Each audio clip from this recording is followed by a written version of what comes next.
If you have never peeled your own thigh off a bonded leather sectional like a grilled cheese sandwich coming off a hot skillet, you don't know pain. You don't know the specific, humid despair of a Pennsylvania July when the air isn't just hot. It's heavy. It has weight. It sits on your chest like a sumo wrestler who just finished a marathon. 3 days ago, I was a normal man. I was a law-abiding citizen. I was a guy who just wanted to watch the Phillies lose in high definition without sweating through my boxers. Now I am the enemy of the state. Or at least the enemy of the Oak Creek Estates Homeowners Association. And if you're asking me if it was worth it, if drilling 200 holes into the earth and turning the neighborhood's crown jewel common area into a scene from World War I was worth the legal fees and the permanent dirty looks, I need you to understand the heat. It started on a Tuesday. The thermometer on my back porch read 98 degrees. The humidity was somewhere around aquarium. I was sitting in my living room trying to work from home when I heard it. The death rattle. It wasn't a subtle noise. It sounded like a bag of wrenches being thrown into a jet engine, followed by a wheeze that was almost human in its sadness. Then silence. The blessed hum of the central air conditioning unit, the heartbeat of my home, stopped. I waited. You know that wait. You freeze, holding your breath, praying it's just a cycle change. You pray to the gods of Freon. You bargain, please. I'll recycle more. I'll stop swearing at the mailman. Nothing. Just the oppressive silence of a house rapidly turning into a kiln. I walked to the thermostat. The screen was blank. I went to the breaker box. Nothing tripped. I went outside to the condenser unit. It was smoking, actually smoking. A thin wisp of gray smoke curled up from the fan, like the ghost of my comfort leaving this mortal plane. I called the HVAC guy. His name is Mike. Mike is a good guy, but Mike gave me news that made me want to weep. "Compressor's shot, Dave," he said, wiping grease on a rag that was already purely grease. "And the control board is fried. I can order the parts, but with the supply chain being what it is, you're looking at 6 weeks, maybe 8. 6 weeks? I choked. Mike, I will be a dried husk by then. I will be jerky. You will find a mummified corpse holding a remote control. Get a hotel? He suggested, helpful. I have a 90-pound golden retriever who eats drywall when he's anxious, I said. Hotels are out. Get some window units, Mike said, shrugging. It's better than nothing.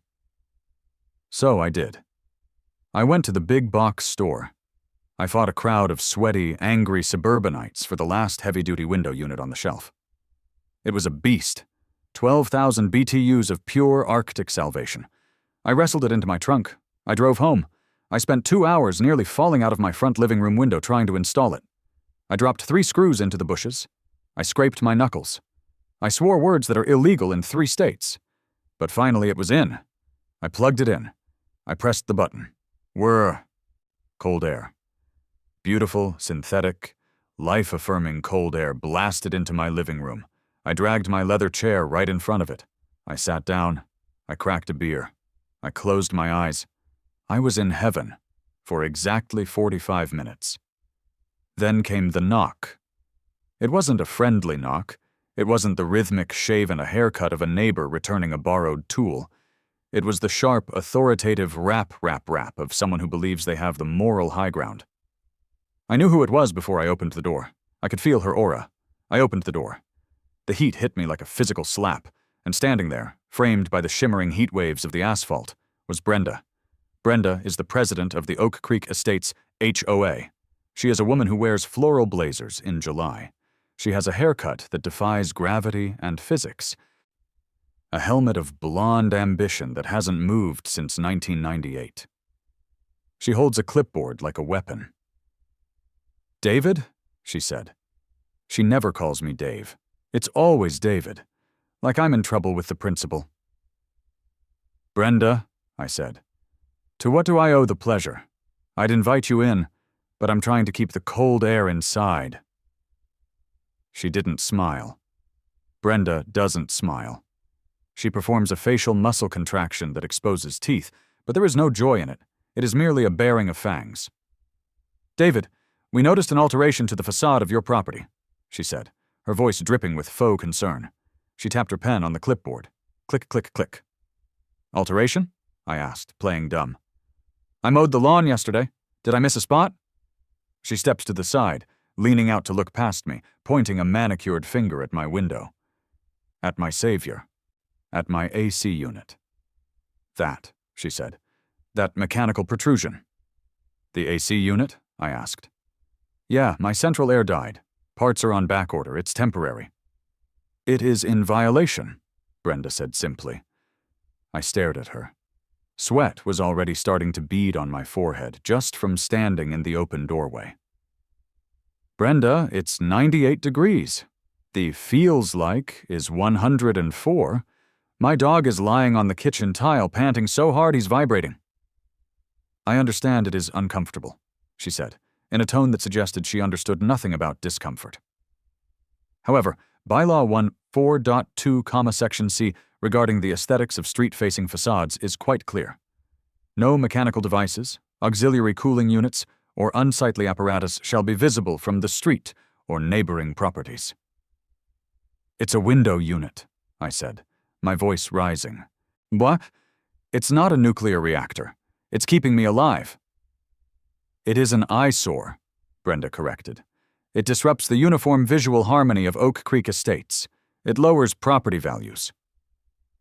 "You know what lowers property values?" I asked. "Finding a dead body melted into a leather couch because he wasn't allowed to cool his house down." "Don't be dramatic, David." She scribbled something on a pink slip of paper and ripped it off the pad. The sound was like a gunshot. She handed it to me. "This is a formal notice of violation," she said. "You have 24 hours to remove the unit.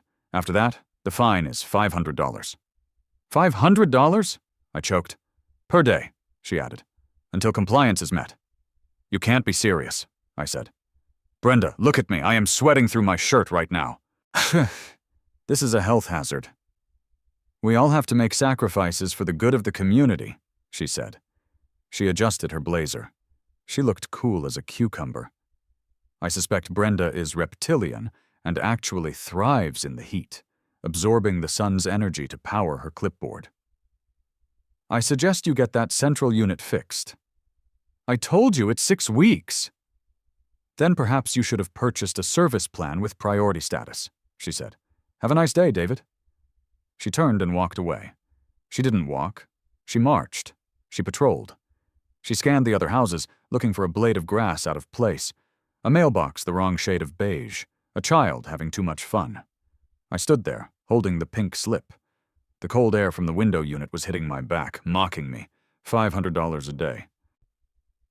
My mortgage wasn't much more than a week of those fines. I went back inside. I sat in the cold air. I looked at the slip. I was angry. No, I wasn't angry. I was furious. It was a cold, calculating fury. I could have fought it. I could have gone to the board meeting and pleaded my case. I could have hired a lawyer. But that would take time. And during that time, I would be paying $500 a day. I had to take the unit down. I unplugged it. The silence returned. The heat returned. Within an hour, the house was 85 degrees. By dinner, it was 90. I sat at my kitchen table, sweating onto the pages of the Oak Creek Estates Homeowners Association, Covenants, Conditions, and Restrictions, CC and R. It was a thick document, 300 pages of legal jargon designed to crush the human spirit. I had never read it. I just signed it when I bought the house because the realtor told me it was standard. I read it now. I read it with the focus of a monk and the hatred of a Sith Lord. I read about the grass height, maximum 2.5 inches. I read about the trash cans, must be concealed behind a lattice screen. I read about the holiday decorations, permitted only between December 1st and January 5th. And then, on page 142, I found it, Bylaw 14.2, Aesthetics of Facades. There it was, the sentence Brenda had quoted to me. "No mechanical devices, auxiliary cooling units, or unsightly apparatus shall be visible from the street or neighboring properties." I read it again. Visible. That was the key word. Visible. I looked out my back window. My backyard is decent-sized, but it ends at the common area. The common area is a strip of land, maybe 50 feet wide. so that runs behind the row of houses. It belongs to the HOA. It's supposed to be a nature buffer. In reality, it's a meticulously manicured stretch of grass and ornamental shrubs that Brenda treats like her personal Versailles. She organizes the garden committee to weed it by hand. My property line ends about 20 feet from my back porch. The rest is common area. I looked back at the bylaws. Visible. If I put a unit in the backyard, Brenda would see it from the common area. Violation. If I put it on the side, the neighbors would see it. Violation. If I put it on the roof, visible from the street. Violation. I put my head in my hands. The heat was making it hard to think. I needed a solution that was invisible. Invisible. Where can you hide a massive cooling system where nobody can see it? Inside? No. Tahum. The condenser needs to be outside to dump the heat. The attic? No, same problem. I took a sip of lukewarm water. I thought about caves. I thought about wine cellars. I thought about the ground. The ground. I sat up. My chair made a sticky peeling sound. Geothermal. I knew a little bit about geothermal cooling. You don't use a fan to blow air over coils to dump heat into the outside air. You use water. You pump water through pipes buried deep underground. The earth stays at constant temperature, about 55 degrees, year-round. You dump the heat into the dirt. No loud fans. No big boxy condenser unit sitting in the window. Just pipes. Underground. Invisible. I scanned the bylaws again. I used CTRL+F on the PDF version on my laptop. I searched for geothermal. 0 results. I searched for underground, section 8.4. Subsurface rights. Homeowners maintain rights to the subsurface area of their lot for the purpose of utility lines, drainage, and structural stability. I searched for drilling. Section 9.1. Construction noise. Construction noise is permitted between the hours of 7 a.m. and 6 p.m., Monday through Saturday. I sat back. A slow, sweaty grin spread across my face. If I installed a geothermal system, there would be no unit in the window. There would be no unit in the yard. The entire system would be buried. The only thing inside would be a heat pump in my basement, replacing the broken furnace. Brenda couldn't say a damn thing. It wouldn't be visible from the street. It wouldn't be visible from the neighboring properties. It would be invisible. But wait, geothermal is expensive. It costs a fortune to drill those wells. And it takes space. You need a lot of land for a horizontal loop, or you need to go deep for a vertical loop. I looked at my bank account. I had savings. I was saving for a boat. But frankly, right now, I would trade a yacht for a freezer. And then, I had a darker thought. A pettier thought. I pulled out the plot survey of my house. It was an old photocopy, faded and blurred. I squinted at the back property line. The line between my yard and the HOA common area was ambiguous. The marker was a small iron pin buried somewhere in the grass. But on the map was drawn with a thick marker. The scale was small. If you looked at it one way, my property ended at the oak tree. If you looked at it another way, perhaps with the eyes of a contractor who didn't care, and a homeowner who was delirious with heat stroke, my property line might extend well into that pristine, manicured common area, the area Brenda loved more than her own children. I picked up my phone. I didn't search for Angie's List. I didn't search for reputable HVAC. I searched for geothermal drilling, fast, no questions asked. I found a website that looked like it had been built in 1999. Black background, yellow text, flaming GIFs, deep core solutions. We drill it, you fill it. We hit rock bottom so you don't have to. There was a picture of a guy holding a cigar and leaning on a drill rig that looked like it was made of rusted tank parts. I dialed the number. It rang twice. Deep core, a voice rumbled. It sounded like gravel in a blender.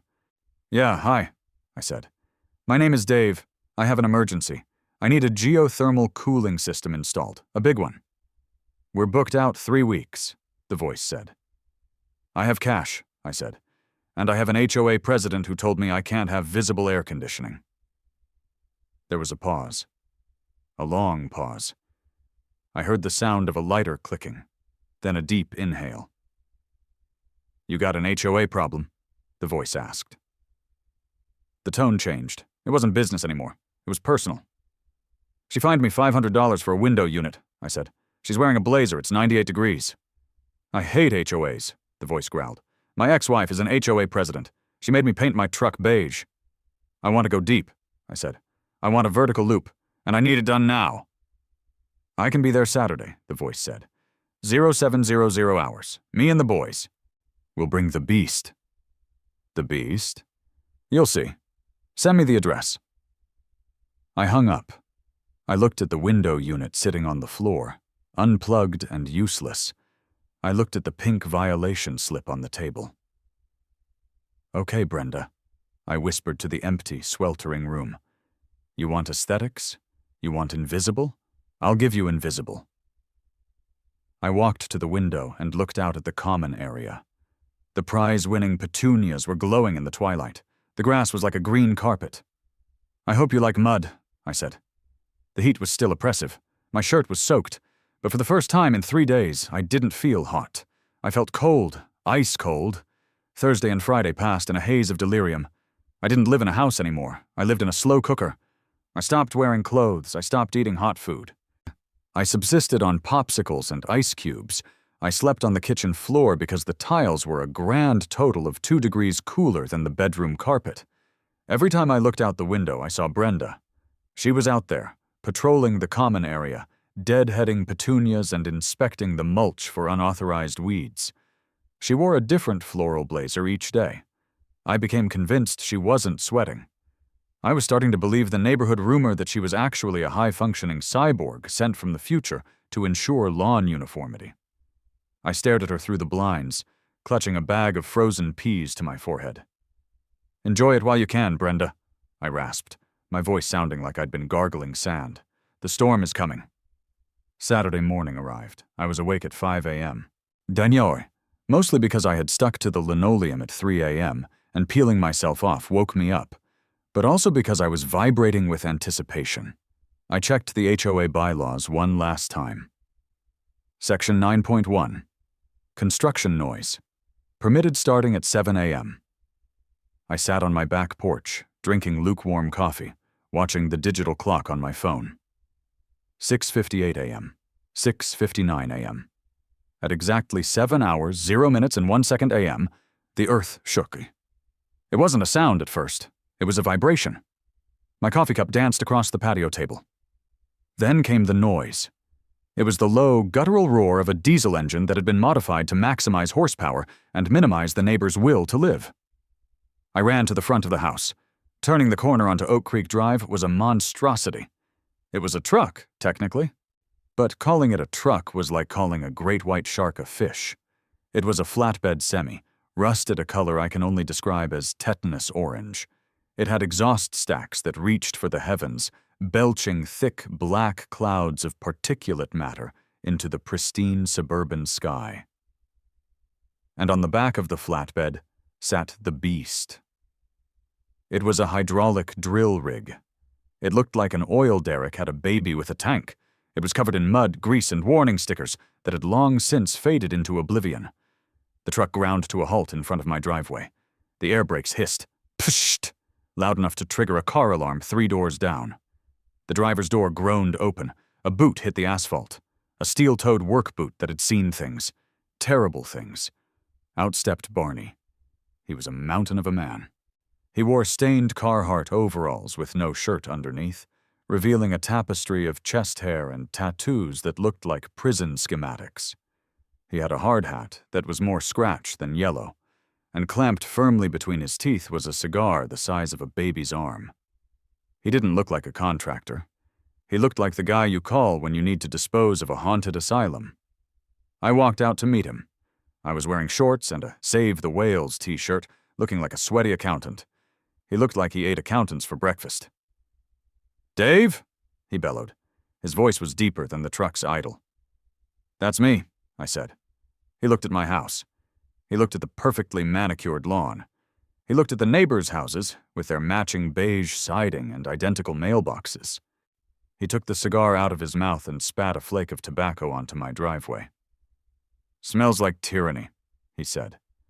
I knew instantly I had hired the right man. "Barney?" I asked. Call me Bedrock," he said, "because that's where I'm going." He walked around the truck, patting the drill rig affectionately. "This here is Matilda. She can punch a 6-inch hole through granite like it's cream cheese. She's loud, she's dirty, and she drinks diesel like I drink bourbon." "Perfect," I said. "Absolutely perfect." 2 other guys climbed out of the cab. One was skinny, twitchy, and wearing a trucker hat that said FBI, Female Body Inspector.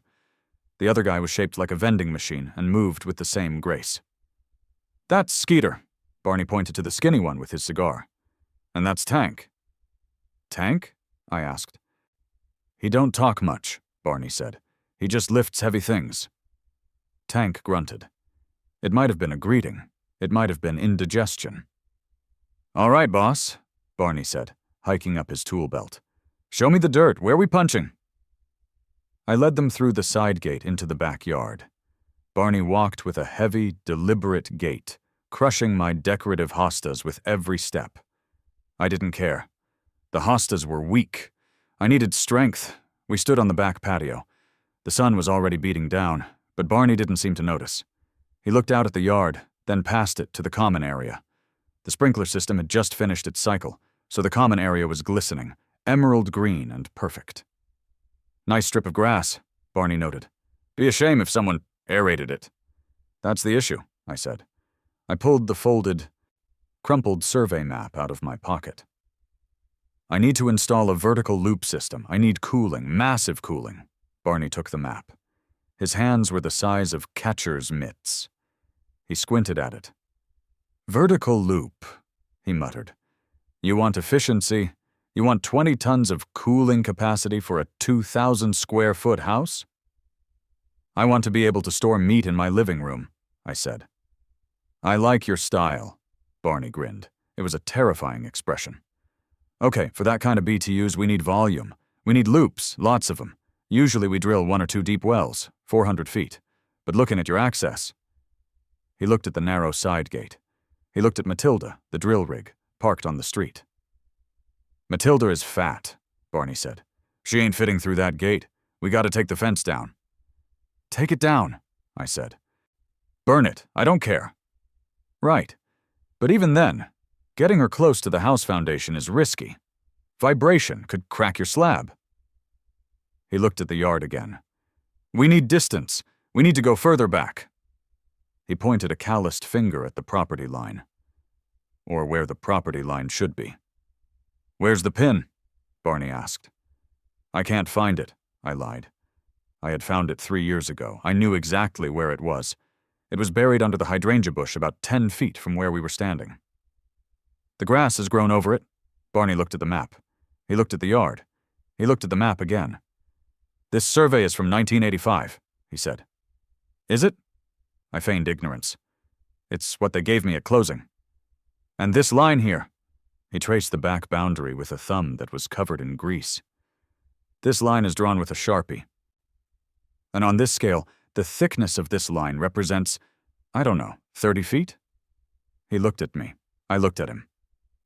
"It's ambiguous," I said. "Very ambiguous.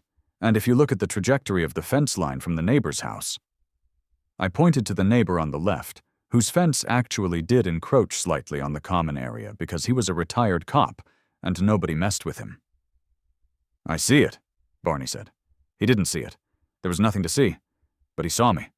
He saw a man who was willing to pay. "So," Barney said, voice dropping to a conspiratorial rumble, "if we assume the property line is on the outer edge of this Sharpie mark, that puts your territory right about..." He walked out onto the pristine grass of the common area. He marched past the hydrangea. He marched past the invisible property line. He marched right into the middle of Brenda's prize-winning perennial garden. He stomped his boot on a patch of creeping phlox. "Here," he said. "I reckon your land goes back to here." My heart hammered in my chest. He was standing a solid 25 feet inside the HOA common area. "You think so?" I asked, my voice trembling slightly, not from fear, but from adrenaline. "I'm a driller, Dave, not a surveyor," Barney said. lighting his cigar, which had gone out. A cloud of blue smoke drifted over the petunias. I drill where the customer tells me the land is. If you tell me this is your land, and you sign a waiver saying you indemnify Deep Core Solutions from any and all claims regarding property disputes, then this is your land. I'll sign it, I said instantly. I'll sign it in blood. Ink will do, Barney said. Now, here's the kicker. Since we can't go super deep right here without hitting the water table, I smell water down there, we should go wide. Instead of 2 deep holes, we do a grid. A grid? Yeah, a geothermal field. We drill a series of boreholes. Maybe 200 of them, 50 feet deep each, connected in a massive loop. It's overkill. It's unnecessary. It'll turn the ground into Swiss cheese. He paused, looking at me with a glint in his eye. It'll take days, he added, and it'll make a hell of a mess. Mud, slurry, noise, vibration. I looked at Brenda's house, visible through the trees. Her bedroom window faced this exact spot. Do it, I said. Drill the grid. It's gonna cost you, Barney warned. We charge by the foot. How much? For a 200-hole grid with the rush fee? And the I hate HOAs discount? He did some mental math, staring at the sky. 40 grand, cash or certified check. I swallowed. That was my boat. That was my fishing trips for the next 5 years. Then I felt a drip of sweat roll down my back and into the cleft of my buttocks. Deal, I said. Skeeter! Barney yelled. The skinny guy snapped to attention. Get the reciprocating saw, we're taking down a fence. Tank, fire up Matilda, we're going off-road. Wait, I said. One thing. Barney paused, hand on his belt. Yeah? The permit, I said. I have a permit for HVAC installation and geothermal loop. Does it specify the coordinates? Barney asked. It says rear of property, I said. Barney grinned around his cigar. Well, buddy, we're in the rear. And as far as I'm concerned, this is your property until a judge says otherwise. Let's make some noise. The next hour was a blur of destruction. Skeeter attacked my cedar fence like a beaver on methamphetamines. Wood chips flew. In 10 minutes, a 10-foot section of my fence was gone, leaving a gaping wound in the perimeter security of my backyard. Then came the maneuvering. You have never seen poetry until you have seen a 300-pound man named Tank guide a 20-ton drill rig through a suburban backyard. Matilda roared, she belched smoke. Her tracks tore up my sod, leaving 2 deep trenches of black earth across my lawn. I didn't care. Grass grows back. Dignity does not. They maneuvered the rig past my patio, past the hydrangea, and out onto the common area. The common area grass was soft, lush. Matilda sank about 4 inches into it immediately. She likes the soft stuff, Barney yelled over the engine noise. Set the outriggers. Tank pulled a lever. 4 massive hydraulic legs extended from the sides of the rig. They slammed into the ground, crushing a bed of marigolds instantly. The rig lifted itself up, leveling out. It was positioned squarely in the center of the view from Brenda's sunroom. It was 7:45 a.m. Barney climbed up to the operator's seat. He looked like Captain Ahab, if Ahab hunted aquifers instead of whales. He put on a pair of earmuffs. He pulled a lever. The drill tower raised up, vertical and proud, casting a long shadow over the neighborhood. Fire in the hole, Barney screamed, though nobody could hear him over the diesel roar. The drill bit began to spin. It was a wicked-looking thing, a tricone bit designed to chew through rock. Then Barney slammed the drive lever down. Crunch! The bit hit the earth. The sound was not a polite hum. It was a grinding, tearing screech as metal met stone and soil. Then came the mud. Geothermal drilling uses water and bentonite clay to flush the cuttings out of the hole. As the drill went down, a fountain of gray slurry erupted from the ground. It sprayed into the air. It splattered onto the pristine green grass. It splattered onto Tank. It splattered onto the nearby trees. Yee-haw! Skeeter yelled, dancing around the mud geyser with a shovel, directing the flow into a makeshift pit they had dug in the middle of the petunia bed. I stood on my patio, safe in the splash zone, watching the destruction. It was horrifying. It was beautiful. And then I saw the blinds move. Across the common area, in the house with the white shutters and the Live, Laugh, Love sign on the porch, A slat in the blinds bent, then another. Then the curtains were ripped open. Brenda's face appeared. Even from 50 yards away, I could see the color drain from her face. Her mouth opened in a silent scream. She disappeared from the window. "Here we go," I muttered to myself. I walked over to the cooler I had set out for the crew. I grabbed a Gatorade. I walked to the edge of the construction zone, which was now rapidly expanding as the slurry flowed outward, and waited. The back door of Brenda's house flew open. She didn't even put on her shoes. She was in pink fuzzy slippers and a silk bathrobe that cost more than my first car. She was running, sprinting. Her hair was in curlers, bouncing with every step. "Stop!" she shrieked. "Stop this instant!" She reached the edge of the common area, panting, her face a mask of pure, unadulterated horror. She looked at the rig. She looked at the mud covering her beloved garden. She looked at Barney, who was bobbing his head to invisible music while operating the controls. Then she looked at me. "David!" she screamed. "What in the name of God is happening?" I took a sip of Gatorade. I checked my watch. 8:03 a.m. "Morning, Brenda," I shouted over the roar of Matilda. "Just doing some gardening, installing some invisible infrastructure, for the aesthetics." "This is not gardening," she wailed, gesturing at the gray sludge that was currently drowning a family of gnomes she had placed near the oak tree. "This is a war zone. You are destroying the common area." "Common area?" I yelled back, cupping my ear. "No, no! This is my easement. Check the map, Brenda. Subsurface rights." "This is not your land," she screamed, stepping forward. "Careful," I warned. Splat. A glob of gray drilling mud, ejected from the borehole with the force of a cannon, flew through the air. It arced beautifully against the blue sky. It landed squarely on the left shoulder of Brenda's silk robe. She froze. She looked at the mud. She looked at me. If looks could kill, I would have been vaporized on the spot, but they couldn't. And I had a permit. Barney revved the engine. The drill went deeper. "I am calling the police!" Brenda shrieked. "I am calling the sheriff! I am calling the National Guard!" "You do that!" I yelled back. "Make sure they bring a tape measure." She spun around, slipping slightly in the mud, and ran back toward her house. I turned to Barney. He gave me a thumbs up. "One down!" Barney yelled. 199 to go. "Keep drilling, Barney," I shouted. "Don't stop until we hit China or until they drag us away in cuffs." Barney laughed. A cloud of black smoke puffed from the exhaust stack. "I love this job," he said. I looked at the hole. It was ugly. It was loud. It was messy. It was the most beautiful thing I had ever seen. The drilling of the first hole was a statement.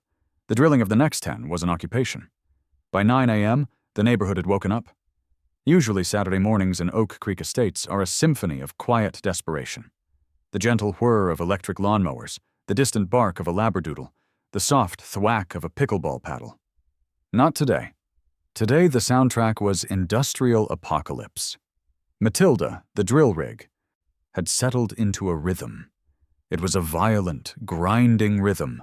Rev-chug-screech-thud-dot. Every time the drill bit hit a rock, the ground vibrated. It wasn't a subtle vibration. My coffee cup was now dancing the cha-cha across the patio table. Inside my house, pictures were tilting on the walls. I assumed the neighbors felt it too. I was right. Around 9:15, the audience began to assemble. It started with Mr. Henderson from 2 doors down. He's a retired actuary who measures his grass with a ruler. He walked out onto his back deck, holding a mug of tea, wearing a bathrobe that matched his siding. He stared at the drill rig. He stared at the mud. He stared at me. I raised my Gatorade in a toast. He didn't wave back. He just adjusted his glasses, shook his head slowly, and went back inside. Tutter. I assumed to calculate the statistical probability of a sinkhole swallowing us all. Then came the curious ones. The kids on bikes, the moms pushing strollers. They gathered on the sidewalk out front, peering through the gap where my fence used to be. "Is he drilling for oil?" I heard a kid ask. "I think he's building a pool," a mom said. "It looks like a missile silo," the kid said hopefully. Back in the splash zone, Barney was conducting his orchestra of destruction. "Skeeter, more bentonite!" he bellowed.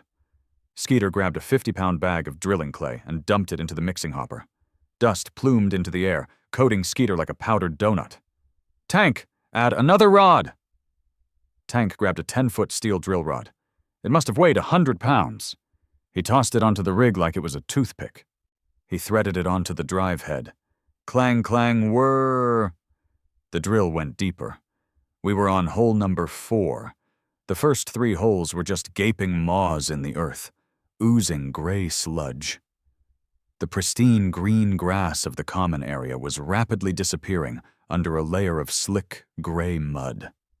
It looked like the surface of the moon, if the moon was made of wet cement and hatred. "Hey, boss!" Barney yelled at me over the roar. "We hit water at 20 feet! Good flow!"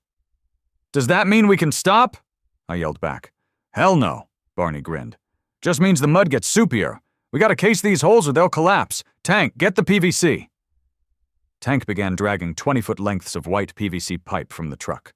He dragged them across my lawn, leaving deep furrows in the turf. He dragged them across the common area, flattening a patch of ornamental daylilies. At 9:30 a.m., the first real confrontation happened. It wasn't Brenda. Brenda was still inside, presumably on the phone with the Pentagon. It was Greg. Greg lives directly behind the common area. His backyard abuts the drill site. Greg is the kind of guy who washes his driveway, not sweeps it, washes it, with soap. Greg marched out to the edge of the mud pit. He was wearing khaki shorts and a polo shirt tucked in so tight it looked painful. "Hey," Greg shouted. "Hey, you!" I walked over. "Morning, Greg. Beautiful day for infrastructure." "What is this?" Greg demanded, pointing a trembling finger at the rig. "My windows are rattling. My dog is hiding in the bathtub. There is mud splattering on my gazebo." "Geothermal, Greg," I said cheerfully. "Going green, saving the planet. You should look into it. Tax credits are huge." "You can't do this here," Greg sputtered. "This is the common area. This is community property." "Actually, Greg," I said, pulling out my crumpled, muddy map. "According to my interpretation of the original 1985 survey, which, I might add, was drawn with a very dull marker, my easement extends well into this sector. I'm just exercising my subsurface rights." "That's bullshit," Greg yelled. "The property line is the hydrangeas. Everyone knows that." "Is it?" I asked philosophically. "Or is that just a societal construct we've all agreed to accept? The earth shifts, Greg. Tectonic plates move. Who's to say where my land ends and yours begins?" "I'm to say," Greg yelled, "and the HOA board." "Well, until they get a surveyor out here with a laser," I said. "Taor," gesturing to Barney, who was currently revving the engine to break through a particularly tough layer of limestone. "I'm going with possession is 9/10 of the law, and right now I possess a 20-ton drill rig." Greg turned purple. "I'm calling the police." "Brenda beat you to it," I said. "Get in line." Greg stormed off. "Friendly neighbor?" Barney asked, leaning out of the cab. "The friendliest," I said. "He washes his driveway." Barney spat. "I don't trust a man who washes concrete. It ain't natural." By 10 a.m., we were on hole number 8. The mud pit was now 30 feet wide. It had breached the containment berm Skeeter had built and was slowly oozing towards the walking path. Barney signaled for a break. The engine idled down to a dull roar. The silence, relative silence, was ringing in my ears. "We need more water," Barney said, wiping sweat from his forehead with a grease-stained glove. "My tank is running low." "Use the hose," I said, pointing to my spigot. "Garden hose ain't gonna cut it, boss," Barney said. "I need volume. You got a hydrant nearby?" I looked around. There was a yellow fire hydrant on the corner, right in front of Brenda's house. "There's one over there?" I pointed. Barney grinned. "Technically illegal to use without a permit from the water department." "I have a permit for utilities," I said. "Water is a utility." "Good enough for me," Barney said. "Skeeter, get the hydrant wrench and the big blue hose." Skeeter ran to the truck and pulled out a massive wrench and a coil of blue fire hose. He sprinted across the common area, dragging the hose through the mud, trailing sludge across the walking path. He reached the hydrant in front of Brenda's house. He hooked up the wrench. He cranked it. Whoosh! Water exploded into the hose. The hose stiffened and jumped like a living thing. Skeeter dragged the other end back to the rig and dumped it into the water tank. Now, we were siphoning city water, right in front of the HOA president's house, to fuel the destruction of her beloved park. It was around this time that Mrs. Higgins showed up. Mrs. Higgins is 84 years old. She walks with a cane and is generally considered the sweetest person in the neighborhood. She brings cookies to new residents. She hobbled up to the edge of the construction zone. I braced myself for a scolding. I felt bad about disturbing Mrs. Higgins. She looked at the drill rig. She looked at the mud. She looked at me. "David?" she asked, her voice thin and raspy. "Yes, Mrs. Higgins," I said, stepping forward respectfully. "I'm so sorry about the noise. It's temporary." She squinted at the rig. Is that loud machine going to tear up Brenda's petunias?" I looked at the petunia bed. It was currently under 3 inches of gray slurry. "I'm afraid so, Mrs. Higgins," I said. "Collateral damage." A slow smile spread across her wrinkled face. Her eyes twinkled with a mischievous light I had never seen before. "Good," she whispered. I blinked. "Excuse me?" "That woman fined me $50 for having a bird feeder that was too colorful," Mrs. Higgins hissed. "She said it attracted undesirable avian species. It was a cardinal, David. A red bird. She fined me for a red bird." She poked her cane into the ground. "You dig, David," she said fiercely. "You dig all the way to hell. And when you get there, tell them Brenda sent you." She turned and hobbled away. I stood there, stunned. I looked at Barney. Barney was wiping a tear from his eye. "That was beautiful," Barney said. "Reminds me of my grandma. She did time for arson." With Mrs. Higgins' blessing, my guilt evaporated. I was not a villain. I was a revolutionary. I was the voice of the voiceless. I was the avenging angel of the bird feeder people. "Fire it up, Barney," I yelled. "For Mrs. Higgins." Barney slammed the throttle. "Roar." Hole number 12. Hole number 13. The heat was climbing. It was getting hotter. The sun was directly overhead. The mud was baking into a hard crust on the edges, but the center was a soup. And then the sirens. Not one siren. 2.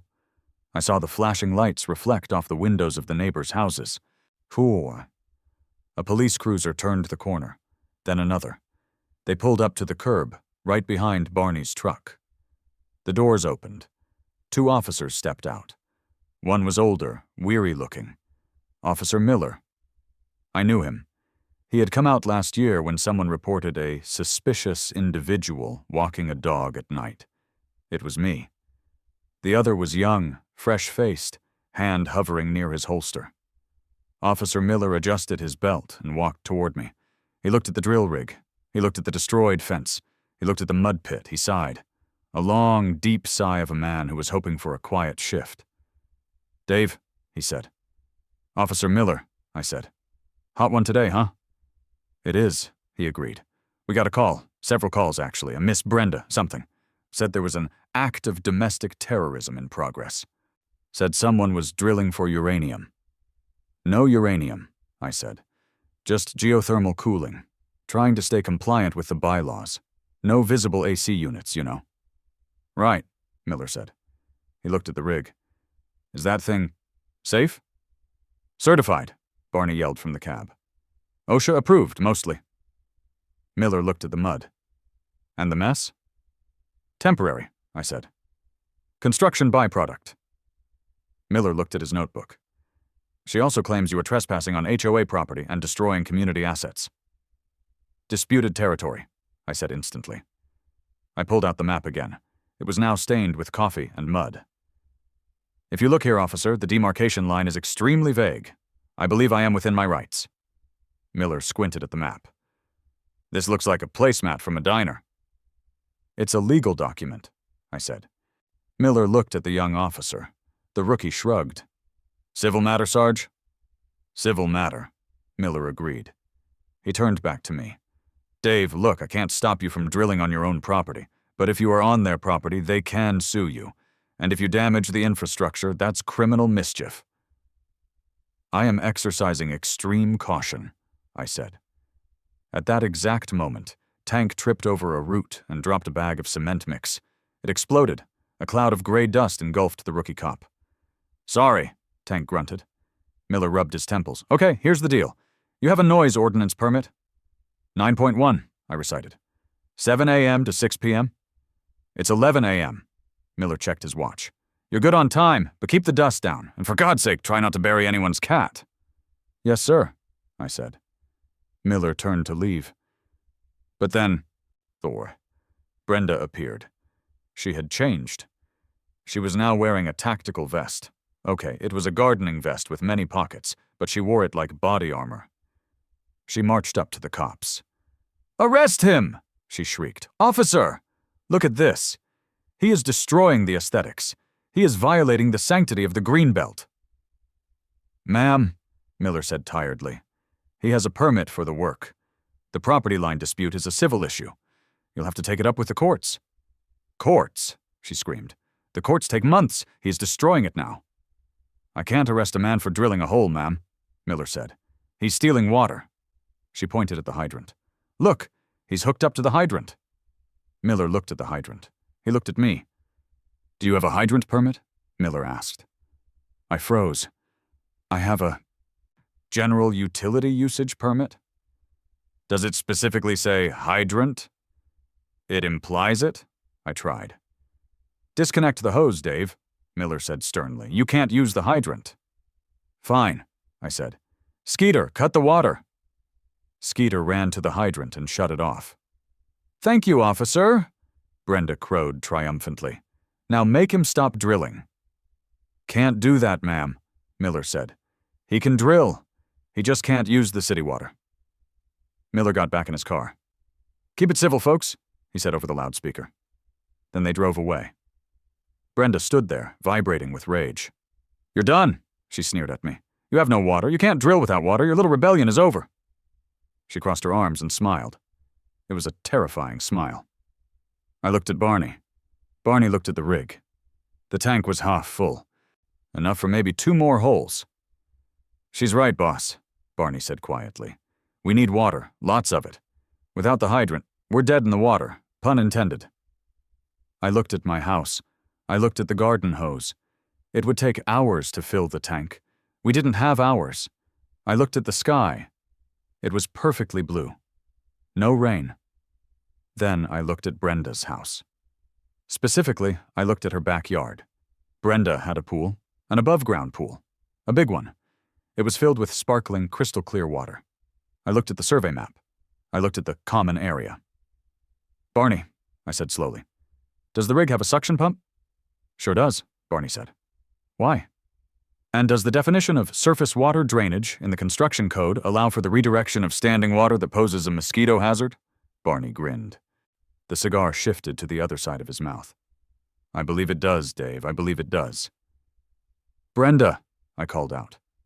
She was walking away, victorious. She stopped and turned. "What?" she snapped. "You know, standing water is a violation of Bylaw 12.4. "Health and safety," I said. "Mosquito breeding ground." "My pool is chlorinated," she yelled. "Is it?" I asked. "Or is it a resource waiting to be utilized?" I turned to Barney. "We need water," I said. "But we can't use the hydrant. However, I just remembered, I have a rain barrel system." "Rain barrel?"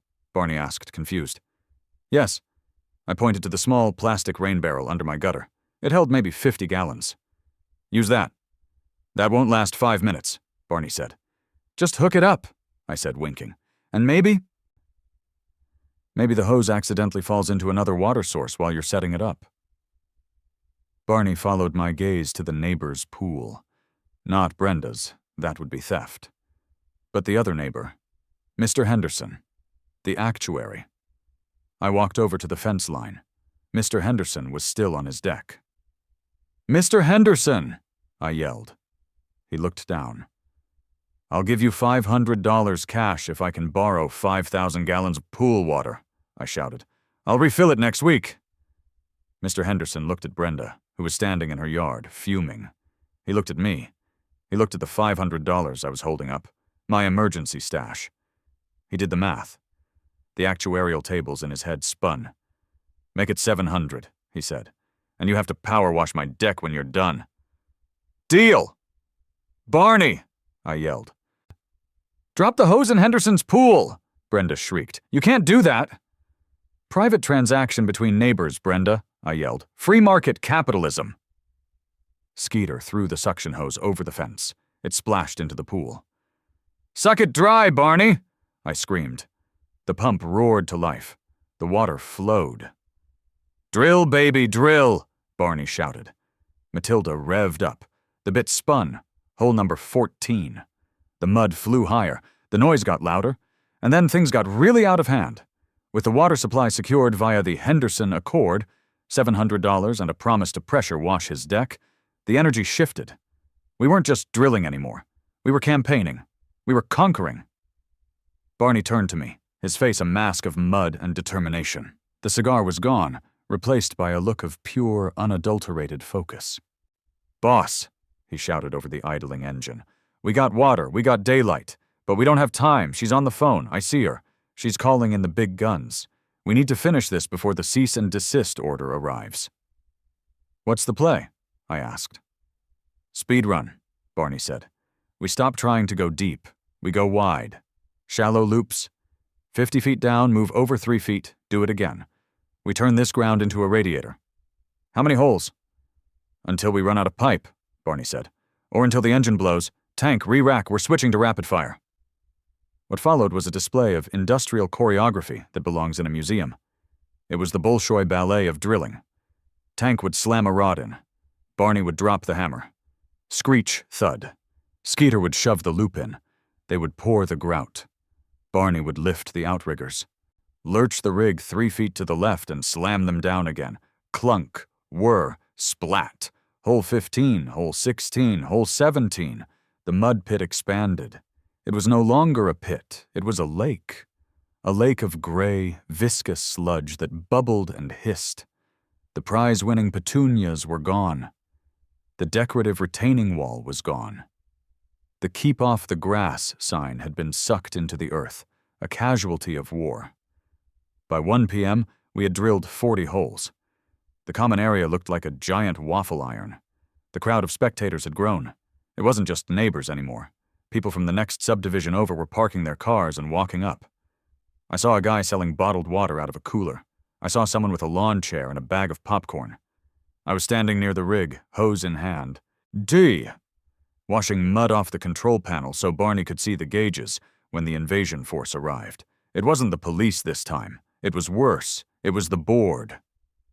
Brenda marched in front. Flanking her were 4 individuals who looked like they had been born in a beige conference room. There was Jerry, vice president, afraid of his own shadow, wears socks with sandals. There was Linda, treasurer, clutches her pearls physically and metaphorically. There was Bob, secretary, carries a tape recorder everywhere. And there was the Karen-in-chief, Brenda. They stopped at the edge of the sludge lake. They were dressed for a board meeting. Loafers, slacks, cardigans. They were woefully unprepared for the terrain. "David!" Brenda shrieked. Her voice cracked. She had been screaming for 6 hours. "Cease this immediately!" Barney didn't stop.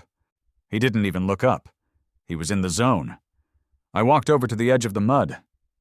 "Afternoon, board members," I shouted. "Welcome to the site of the new Green Energy Initiative." "This is not an initiative," Linda gasped, staring at the devastation. This is a holocaust of horticulture." "We are holding an emergency meeting right now," Brenda announced. "Bob, start the recorder." Bob fumbled with his tape recorder. "Meeting called to order at 1:14 p.m. Subject, the incident at the Dave residence." "Motion to revoke all privileges," Jerry squeaked. "Seconded," Linda cried. "Motion to fine David $10,000 for destruction of community property," Brenda yelled. "Seconded," Bob yelled into his recorder. "Passed." Brenda pointed a finger at me. "You owe us $10,000, David. And you are to stop this machinery right now." I wiped a splatter of mud from my cheek. I looked them in the eye. "I can't stop," I said solemnly. "The structural integrity of the boreholes depends on continuous grouting. If we stop now, The ground might collapse. Do you want a sinkhole, Brenda? Do you want the earth to swallow the gazebo? They all looked at the gazebo. It was perilously close to the mud line. You're lying, Brenda hissed. Am I? I asked. Hey, Barney, what happens if we stop? Barney looked down from the cab. He looked at the board. He understood the assignment. Catastrophic failure, Barney roared. Liquefaction, the whole block could slide into the abyss. We gotta stabilize it with more holes. See? I said. Safety first. This is insane, Jerry whimpered. My property value is going up, I insisted. Eco-friendly, sustainable. This is the future, Jerry. Tank, Barney yelled. Reload! Tank grabbed a bundle of PVC pipes. He turned. He didn't see the board. The bundle of pipes swung around like a scythe. Duck! I yelled. The board hit the deck. Jerry dove face first into the mud. Linda scrambled backward, tripping over a tree root. Brenda stood her ground, only to be buffeted by the wind of the pipes swinging inches from her nose. Watch it, Tank grunted. Jerry stood up. He was covered in gray slime. He looked like a swamp creature. My khakis, he whispered. These were Dockers. I am calling the sheriff again, Brenda screamed. I am getting an injunction. Go ahead, I said. But by the time the judge signs it, we'll be done. How many holes are you drilling? Bob asked, horrified. 200? I shouted. 200? Linda touched her chest. Why? Efficiency, I said. Now, if you'll excuse me, I have to help guide the grout hose. Please stand back. This is a hard-hat area. They retreated. They huddled by the oak tree, frantically making phone calls. I saw Brenda waving her arms. I saw Jerry trying to wipe mud off his pants with a leaf. We kept drilling. Hole 50, hole 60. The sun beat down. It was 100 degrees. The heat radiating off the drill rig was intense, but I didn't feel it. I was running on pure spite. At 3 p.m., we hit the century mark. 100 holes. The common area was unrecognizable. It was a field of white PVC pipes sticking out of the gray mud like grave markers in a cemetery for plumbing supplies. Barney hopped down from the cab. He looked exhausted. He drank a gallon of water in one pull. Halfway there, boss, he wheezed. But Matilda is getting hot. Hydraulics are overheating. Can she make it? I asked. Barney patted the rig. She's a tough old girl. She'll make it. But we're running out of room. We're hitting the edge of the survey line. He pointed to the tree line. We had drilled right up to the edge of the woods. Turn around, I said. Start filling in the gaps. Go closer together. Closer? Barney asked.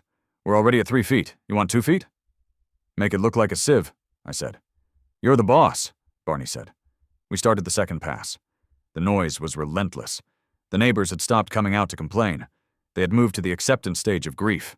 They just watched from their windows, dead-eyed and defeated. But Brenda? Brenda never surrenders. At 4:30 p.m., a black sedan pulled up. It wasn't the police. It was a lawyer. I knew he was a lawyer because he was wearing a suit on a Saturday, and he carried a briefcase that looked like it cost more than my car. He walked onto the common area. He didn't care about the mud. He walked right up to me. Mr. David Miller? He asked. That's me, I said. I am Leonard Vance, he said, counsel for the Oak Creek Estates HOA. I have here a temporary restraining order signed by Judge Hatcher. He handed me a paper. It orders you to cease all excavation activities immediately, he said. I looked at the paper. It looked legit. It had a stamp. My heart sank. We were at hole number 180. 20 holes short. Is that so? I asked, stalling. It is, Vance said. If you drill 1 more inch, you will be in contempt of court. And I will have you arrested. Barney saw the suit. He idled the rig down. The silence was deafening. Barney, I said. Cut it. Barney killed the engine. The roar died. The vibration stopped. The birds started chirping again. It was eerie. Brenda walked up behind the lawyer. She was triumphant. She was glowing. Got you, she whispered. It's over, David. You're finished. I looked at the field of pipes. It was a mess, but the system wasn't connected yet. The loops were in the ground, but the horizontal trenching to connect them to the house hadn't been done. If I stopped now, I had 180 useless holes in the ground and no AC. I looked at the lawyer. I looked at the order. "This order," I said, reading it carefully. "It says I must cease excavation on HOA property." "Correct," Vance said. "Which is where you are standing." "Right," I said. "But what if I'm not on HOA property?" Vance sighed. "We are not doing this, Mr. Miller. The survey is clear." "Is it?" I asked. "Because I've been looking at this map all day, and I realized something." I pulled out the map. It was now a rag of mud and paper pulp. "See this line?" I pointed to the thick black marker line. "And see this stain? The one I thought was a coffee stain?" They leaned in. "That's not coffee," I said. "That's mustard." "Mustard?" Brenda asked. "Yes, from a hot dog. I was eating a hot dog when I first looked at this 5 years ago, and I think I might have wiped it off and smeared the line." I looked up at them with wide, innocent eyes. "I think," I said slowly, "that I might have made a terrible mistake. I think I might have misread the scale. I think, oh God, I think I've been drilling on the common area this whole time." Silence. Brenda's eyes bulged. "You think?" "I mean," I gestured to the devastation. "I was sure this was my land. But now that I look at the tree and the fence, oh boy, this is embarrassing." "Embarrassing?" Brenda shrieked. "You destroyed the park. You admitted it. You just admitted it." "I did," I said. "I made a mistake.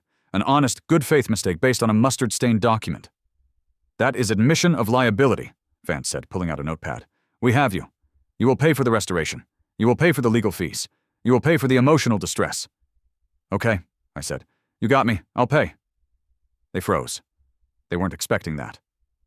You will?" Brenda asked. "Sure," I said. "I'll restore the grass. I'll fix the irrigation. I'll pay the fine. I admit I was wrong." Brenda looked at the lawyer. The lawyer looked at Brenda. They were confused. I was surrendering too easily.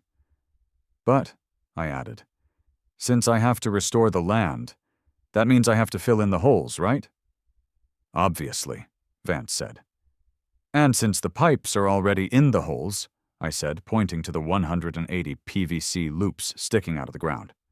"And since pulling them out would cause further structural damage to the soil strata, the environmentally responsible thing to do would be to just bury them." Vance frowned. "Bury them?" "Yeah," I said. "Cut the tops off, bury them under the new sod. Leave them there. Inert plastic, totally safe." Vance looked at the ground. "I suppose removing them would be costly." "Exactly," I said. "So here's my proposal. I stop drilling. I pay the fine. I restore the grass. But the pipes stay buried. And, since they are buried on HOA land, technically they become HOA property, right?" "Technically?" Vance said cautiously. "But since they are connected to my house," I lied. "They weren't connected yet, but they would be in about 10 minutes if I could distract them. I would need an easement to keep them there." "No easement!" Brenda yelled. "I want them gone!" "Brenda," I said gently, "if you make me pull them out, I have to bring the rig back. I have to re-drill to loosen them. It will take another week. More noise, more mud." She paled. No more noise." "Then let them stay," I said. "Buried, invisible. Under the grass. Nobody will ever know they are there. Just silent, invisible pipes." Brenda looked at the mud field. She looked at her house. She looked at me. She was broken. The noise had broken her. "Fine," she whispered. "Just make it green again." "Done," I said. "And pay the fine," she added. "Check is in the mail," I said. Vance nodded. "We will draft the settlement. You are to cease operations immediately." "Absolutely," I said. "Barney, pack it up. We're done." They turned and walked away. The lawyer was already on his phone billing them for the hour. Brenda was leaning on Jerry for support. I waited until they were inside Brenda's house. I turned to Barney. "Is the manifold connected?" I asked. Barney shook his head. No, we need to trench from the grid to the house foundation, about 20 feet. Can we do it without the drill? Mini excavator, Barney said. I got one on the trailer. It's quiet, electric. Electric, I smiled. Yeah, tiny thing. Thus, makes less noise than a blender. And the holes? I asked. Can we connect them all before we bury them? We gotta fuse the loops, Barney said. Takes about 2 hours. Hand tools. No noise. I looked at the sun setting over the wreckage of the common area. Get the excavator, I said. We're finishing this tonight. The rest of the evening was a covert operation. While the neighborhood slept, exhausted from the auditory assault, Barney, Tank, and Skeeter worked like ninjas. Well, 300-pound ninjas. They used the electric excavator to dig the trench to my basement wall. They fused the 180 loops together into a massive manifold. They ran the main lines into my basement. Then, they started the burial. They pushed the mud back into the holes. They cut the PVC pipes below grade. They smoothed the earth. By midnight, the field of pipes was gone. It was just a mud field again. Barney hooked up the final connection in my basement. He connected the heat pump I had bought online, a massive industrial unit that looked like it belonged in a meat locker. Ready to fire? Barney asked. Do it, I said. He flipped the breaker. It was quiet, so quiet. Just a gentle vibration. Barney checked the gauges. Input temp, 55 degrees, he read. Output temp, 35 degrees, flow rate massive. I ran upstairs. I stood in the living room. Cold air, frigid, Arctic air, began to pour from the vents. It smelled like victory. I walked to the thermostat. It read 92 degrees. I watched it. It was dropping like a stone. I walked out to the back porch. Barney was loading the rig onto the truck. The mud was settling. The common area looked like a battlefield, but it was quiet. Vaine. I handed Barney an envelope. It contained the check for $40,000. Worth every penny, I said. Barney took the cigar out of his pocket. He had saved a fresh one for the end, and lit it. You're a crazy son of a bitch, Dave, he said. I like that. We drilled 180 holes, I said. Not quite 200. Ah, Barney shrugged. Who's counting? You got enough cooling capacity to freeze a woolly mammoth. He climbed into the truck. Tank and Skeeter waved. The truck rumbled to life. They drove off into the night, leaving a trail of diesel fumes and a legacy of destruction. I went back inside. It was already 75 degrees. I sat on my leather couch. It wasn't sticky anymore. It was cool to the touch. I closed my eyes. The next morning, Sunday, was silent. I woke up at 10 a.m. I was under a duvet. I was shivering. I walked to the kitchen. The thermostat read 68 degrees. I made coffee. I looked out the window. Brenda was out there. She was standing in the mud, holding a rake, trying to salvage a petunia. She looked defeated. I opened the back door. Morning, Brenda, I called out. She jumped. She looked at me. She looked at the lack of window units. She looked at the lack of condenser units in the yard. Is it fixed? She asked suspiciously. All fixed, I said. Central air is back online. Just a minor repair. And the holes? Gone, I said. Restoration starts Monday. I hired a landscaping crew, best in the business. They're going to put in Kentucky bluegrass. She narrowed her eyes. She sniffed the air. She couldn't hear a compressor. She couldn't see a fan. It's quiet, she noted. Invisible, I said. Just like the bylaws require. She stared at me for a long time. She knew. Somewhere, deep down in her reptile brain, she knew I had won.